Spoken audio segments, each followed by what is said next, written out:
maareeyaha cusub ee dhawaan loo soo magacaabay haamaha kaydka shidaalka ee magaalada Berbera Axmed Ibrahim Cabdi ayaa maanta xilkii kala wareegay maareeyihii hore haamaha kaydka shidaalka ee magaalada Berbera Xasan Embasi.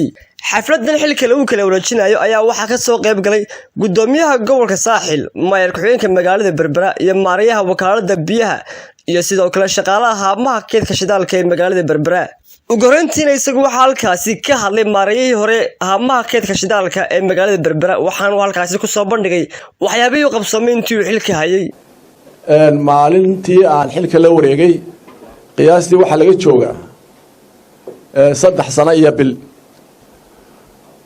marka maalintii halkaan xilka kula wareegaynay iyo maanta way kala duwan tahay.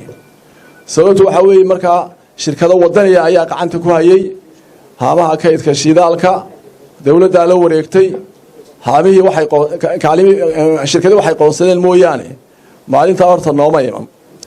marka maanta nasiib wanaag dawladdii baa horta isku wareejinaysa. laba nin oo la soo magacaabay dawladdu soo magacaawday ayuu midna wareejinayaa midna ku wareejinayaa. marka horta xaggaasi waa horumar. waxa kaloo ay jirtay marka aanu meesha aan la wareegay meesha shil ugu baan iman daawaha lagu wado nimankii shirkadahaana waxoodii way qaateen wax kale dawladdu lahaydna markaa may jirin. laakiin Axmed waxay doontaba haatee halkaan ka sheegi doonaa waxoogaa lacag fara qabsi ah ayaynu ku wareejinaynaa soo maadarag. muddada aanu joognay meesha 3 sano iyo maaragtay bisha waxaanu soo saarnay lacag uu qiimaheedu leeyahay 19 milyan 344,000 iyo 440 dollar. waxaa idin sheegaya markaa maanta oo aan halkan hadda ka cadaynayaa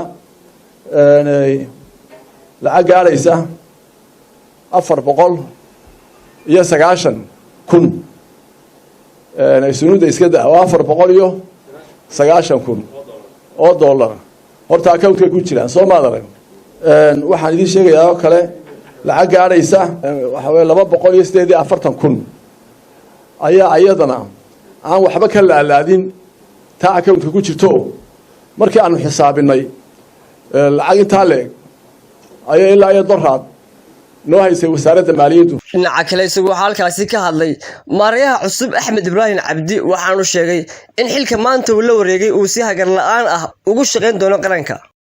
runtii marka ugu horeysa waxaan Ilaahay ugu mahadnaqayaa Ilaaha weyn ee maanta igu simay inaan halkan joogo oo aan u shaqeeyo dalkayga anigoo muddo badan oo 40 sano ah ka soo shaqeeyay dalal fara badan oo adduunka ah.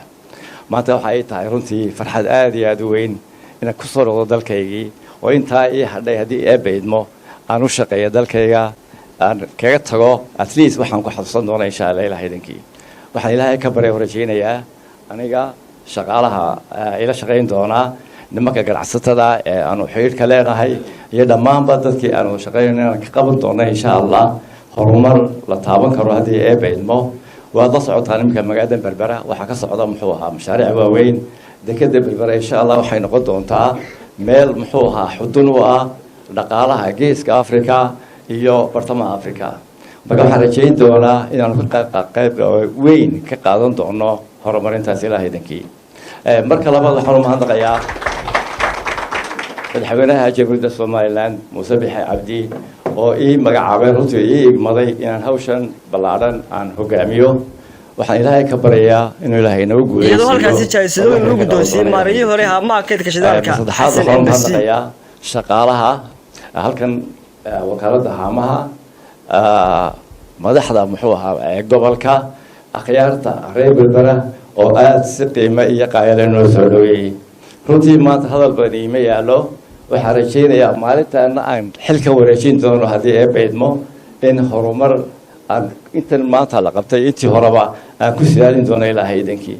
marka maantaas hadalka badan inoo yaala aad iyo aad badan mahadsan. waxayaguna halkaasi ka hadlay gudoomiyaha gobolka Saaxil, maayar ku-xigeenka magaalada Berbera iyo qaar ka mid ah mas'uuliyiinta halkaasi ka soo qayb galay waxaanay tilmaamo fiican ka bixiyeen mas'uulkii hore xilka ka tagay waxaanay soo dhaweeyeen mas'uulka cusub. rafbaynooti dhamaantiin inaynu maanta ka soo qayb galno xafladan xil wareejinta maareeyihii hore aynu sii sogootino maareeya cusub ee haamaha shidaalkana aynu soo dhaweyno maareeya cusubna insha allahu tacaala waxaanu ballan qaadaynaa inaanu soo dhaweyno sidaa iyo si lamida isagana sidaasoo kale aan ka rajaynaynaa waxaan aada iyo aada ula qabaa ayaan maaragtay ku taageersanahay dhammaan wanaagga iyo farxadda maaragtay aynu halkaa labada maareeye xilka ku kala wareegayaan maareeyihii hore runtii waxaa ammaan la sheegay waa markhaati baynu uga kacaynaa waxaan leenahay ilaahay subxaana watacaala waddankaagii baad usoo shaqaysaa abaalkiisa ha ku siiyo